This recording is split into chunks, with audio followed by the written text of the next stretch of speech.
Américaine déverse sur le Vietnam plus de 40 millions de litres d'agent orange, un puissant herbicide à base de dioxine, le poison le plus dangereux jamais créé par l'homme.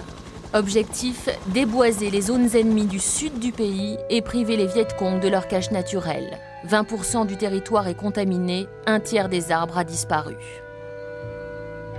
Dans les campagnes, 2 à 5 millions de civils auraient été exposés à l'herbicide. Plus de 30 ans plus tard, des dizaines de milliers d'enfants continuent de naître avec les stigmates de cette guerre chimique. Malformation congénitale, atteinte du système nerveux, immunité déficiente, leucémie, maladie de peau, un cauchemar sans fin transmis de génération en génération. C'est absolument affreux parce que les jeunes couples sont partagés entre la crainte de mettre au monde un petit infirme et celle de rester sans descendance. Or, dans la culture vietnamienne, interrompre la chaîne qui lie les ancêtres aux vivants, c'est un drame.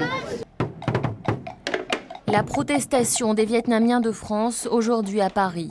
Ils réclament une indemnisation des États-Unis pour financer la prise en charge des victimes. La plainte, déposée pour crime contre l'humanité, a été rejetée au début de l'année. Sans un mouvement de solidarité internationale, il n'y aura pas de réaction des Américains. Donc, et on essaye que l'information soit bien relayée aussi aux États-Unis. Et il y a déjà dans les campus certains mouvements qui commencent un peu à se structurer pour aussi, sur place, faire réagir les gens. 40 000 victimes américaines de l'agent orange ont obtenu il y a 20 ans 180 millions de dollars de dommages. Les Vietnamiens, eux, n'ont rien reçu. Leur indemnisation pourrait coûter des milliards de dollars aux industriels.